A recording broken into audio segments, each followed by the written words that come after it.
Adam Taxin here talking with comedian Big Daddy Graham of 94 WIP fame, but also the star and writer of Last Call, which will be at the Media Theater on Friday night, June 15th, and Saturday night, June 16th, which is Father's Day weekend. And Big Daddy Graham is on with me now. Big Daddy, how's it going? Things are going dynamite, and I'm excited about bringing the show back.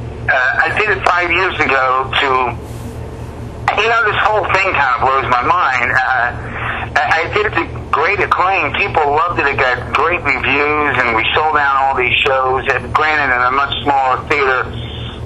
And people have been bugging me over the years, when am I ever going to do this show again?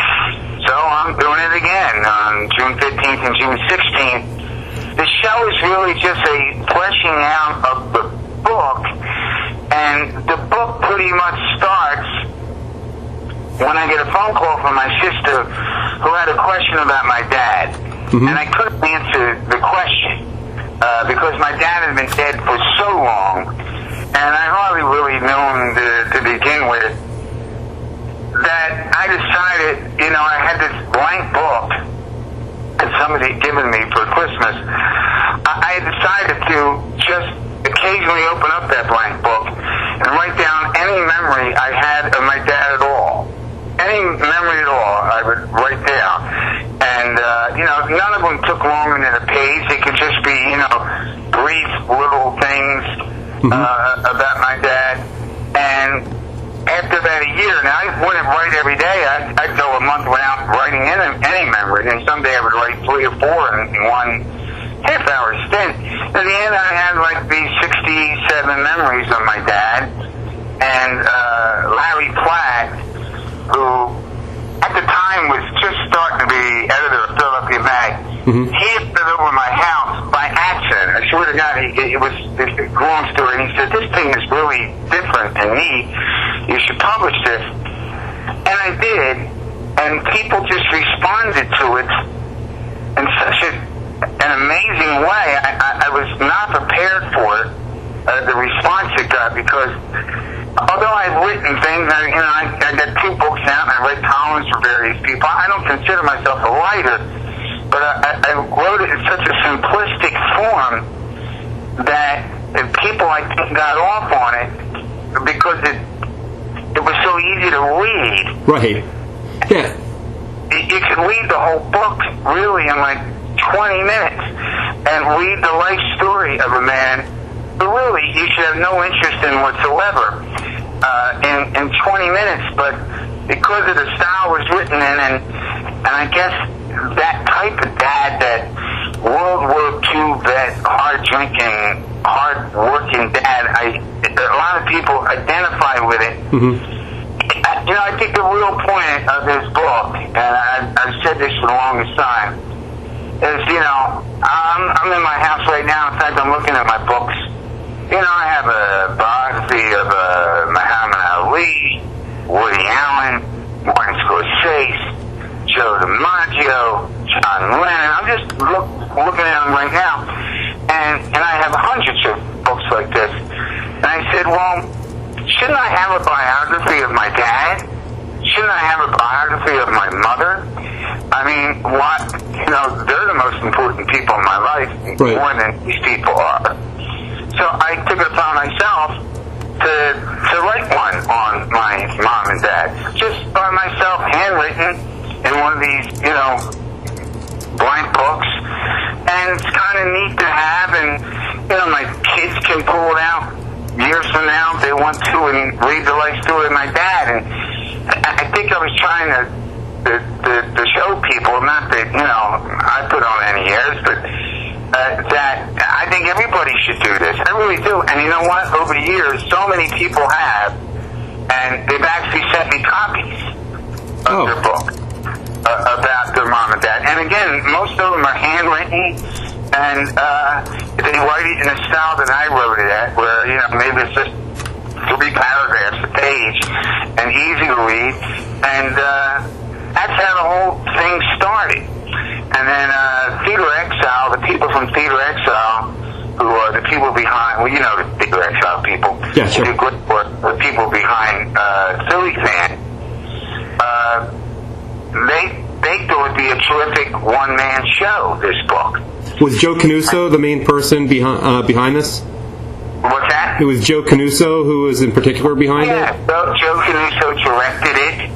Bruce Graham kind of shaped it up a little bit for me. I think they call that a dramaturge or something like that. Yeah.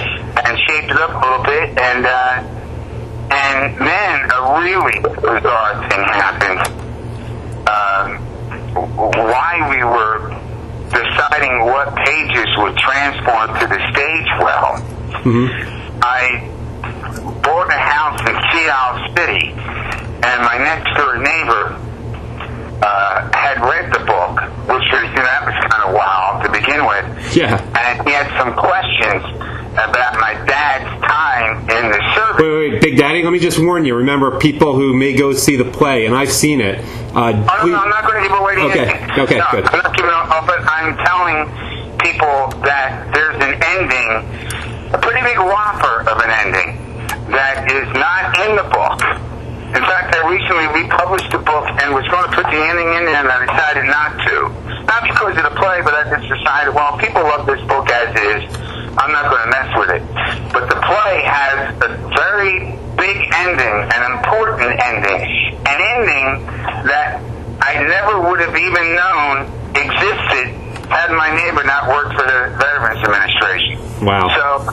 So for fans of the book, you'll definitely love it, the show, and you'll also get much more than just the book. You'll get something that you didn't know. And it's not like somebody comes on stage with a machine gun and kills me at the end of the show. No.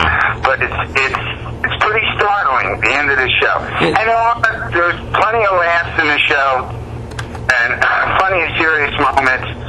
And again, I'm always stunned by how many people respond to this show and to the book, and I hope people come out.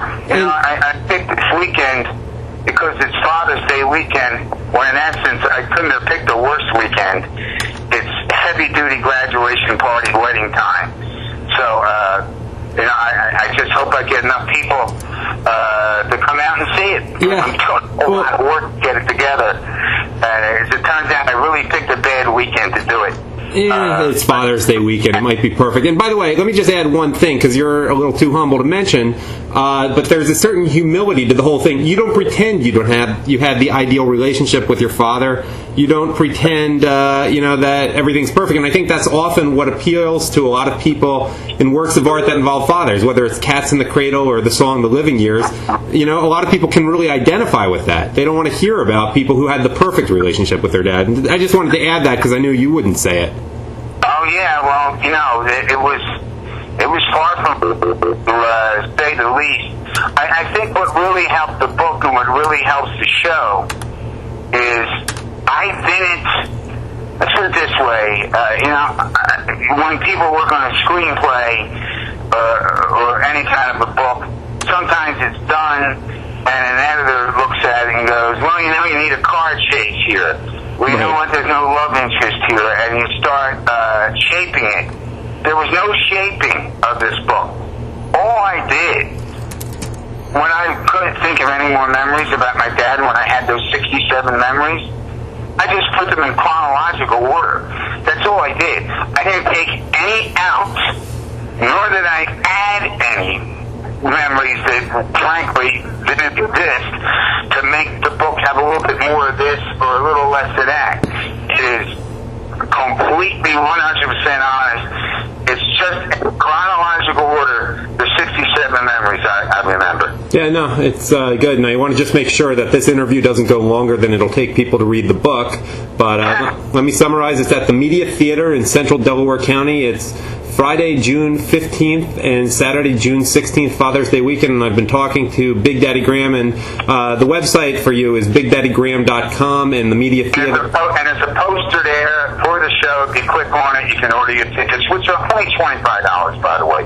It's not like some $50, $60 thing. Yeah. This is not a money-making operation for me. This is really just a favor to my people who have loved this book and show and wanted to see it put up again. So there it is. All right. Thanks for your time, Big Daddy, and happy Father's Day. Adam, I appreciate all the support. Good luck to you. See ya.